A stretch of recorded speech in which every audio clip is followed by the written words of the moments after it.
মানুষকে দান করা এবং বিপদে সাহায্য করা যাদের স্বভাব, তাদের কিন্তু পৃথিবীর কেউ রুখতে পারে না। হাজার অসুবিধার মধ্যেও কিন্তু তারা এই কাজটি অনবরত করে যাবে। এই প্রসঙ্গে নিয়ে একটি অসাধারণ গল্প আজকে আমি তোমাদের কাছে শেয়ার করছি।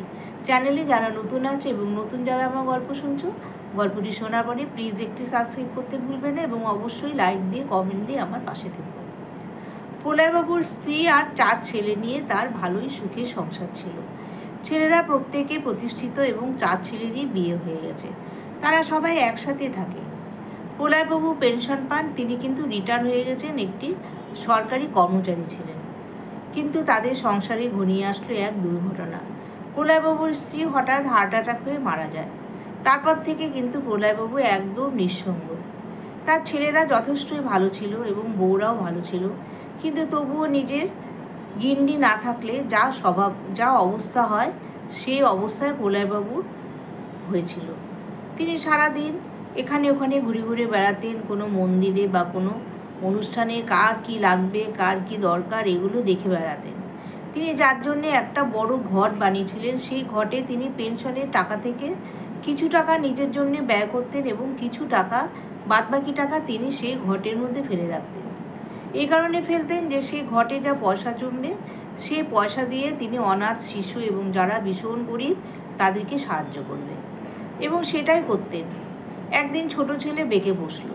সে বলল যে, আচ্ছা বাবা, আমরা তো প্রত্যেকেই প্রতিষ্ঠিত, কিন্তু তুমি তো জানো আমার ব্যবসা কিন্তু সেরকম ভালো না।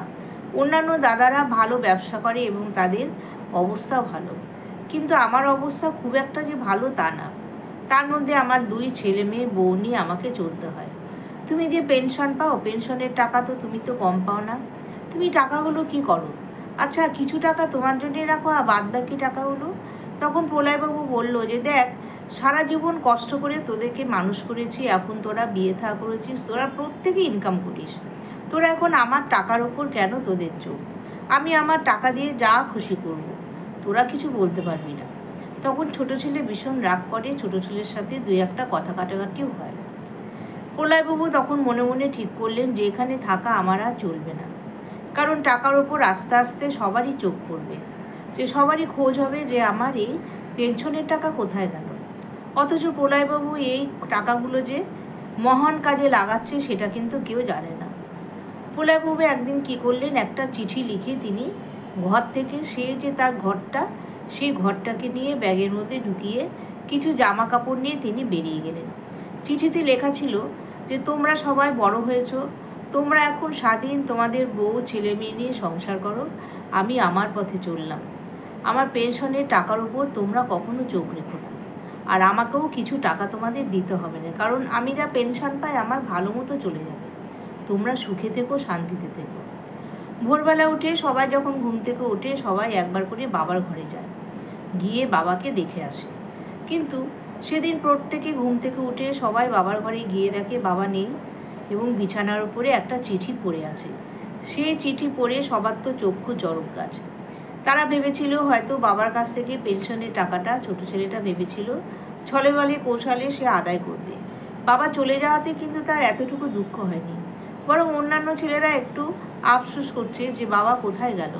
কিন্তু ছোট ছেলে ভাবছে যে আমার বাবাকে যেভাবেই হোক টাকাটা যদি নিতে পারতাম তাহলে আমার কাজে লাগতো, কারণ ছোট ছেলে একটু লোভী টাইপের ছিল। সে যাই হোক, তো প্রলয়বাবুর কোনো খোঁজ তারা পেল না।